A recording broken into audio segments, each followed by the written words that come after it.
ایک دن میرے حضور علیہ السلام سیر کرتے کرتے باہر تشریف لے گئے. وہاں ایک قافلے نے پڑاؤ کیا ہوا تھا. ان کے اونٹ چر رہے تھے. ایک خوش قسمت سرخ رنگ کا اونٹ تھا جو میرے حضور علیہ السلام کو پسند آ گیا. میرے حضور علیہ السلام نے قافلے والوں سے پوچھا کہ یہ اونٹ بیچنا ہے. پتہ نہیں انہوں نے بیچنا تھا یا نہیں بیچنا تھا. جب میرے حضور نے پوچھا کہ یہ اونٹ بیچنا ہے, انہوں نے کہا جی بیچنا ہے. اچھا کتنے کا بیچنا ہے؟ کہا جی اتنے کا بیچنا ہے. سودا طے ہو گیا, بات چیت ہو گئی. حضور علیہ السلام نے فرمایا میں کوئی تاجر کی غرض سے تو آیا نہیں کہ رقم ساتھ لے کے آتا, میں تو سیر کرتا آ نکلا, تمہارا اونٹ مجھے پسند آ گیا اور سودا طے ہو گیا. ایسا کرو کہ اونٹ مجھے دے دو, میں گھر جا کر اس کی قیمت آپ تک بھیج دیتا ہوں. انہوں نے کہا جی ٹھیک ہے. میرے حضور علیہ السلام اونٹ پکڑ کر گھر کی طرف چل دیے. جب حضور علیہ السلام ان کی نظروں سے اوجھل ہوئے تو وہ ایک دوسرے کو کہنے لگے, یار یہ جو شخص اونٹ لے کر گیا ہے اس کا پتہ بھی کسی نے پوچھا ہے کہ اس کا پتہ کیا ہے, اس کا نام کیا ہے, کہاں رہتا ہے؟ اونٹ لے کے چلا گیا ہے اور ادھار لے کے گیا ہے. جب کسی کو نقد سودا دیا جائے تو اس کا اتا پتہ پوچھنے کی ضرورت نہیں ہوتی, اور جب کسی کو ادھار دیں یا تو آپ ان کو جانتے ہوں یا تو درمیان میں اس کا ضامن کوئی ہو. ایک دوسرے کو کہنے لگے او نادانو,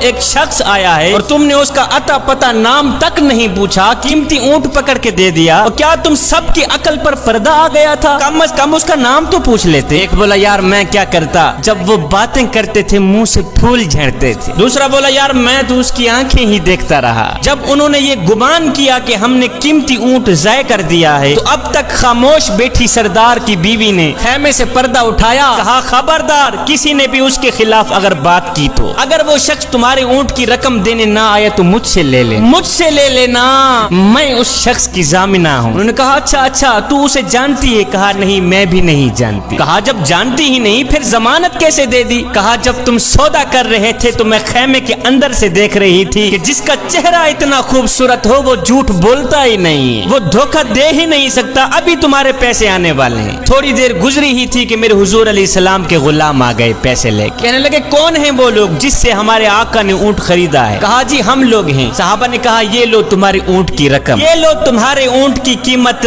انہوں نے کہا بھائی قیمت بعد میں دینا, پہلے یہ بتا کہ وہ محبوب رہتا کہاں پہ؟ صحابہ نے کہا سامنے مدینے میں اس محبوب کے ڈیرے ہیں. کہا پھر رقم بھی اپنے پاس رکھو, اونٹ بھی اپنے پاس رکھو, ہمارے دل بھی اپنے پاس رکھو, ہمیں تو اب دن رات اس محبوب کا دیدار ہی چاہیے. ہائے میرے حضور کی صورت ہی کیا دیکھی, اونٹ بھی بک گیا, خود بھی بک گئے, سارا کا سارا قافلہ مسلمان ہو کر حضور کی غلامی میں آ گیا.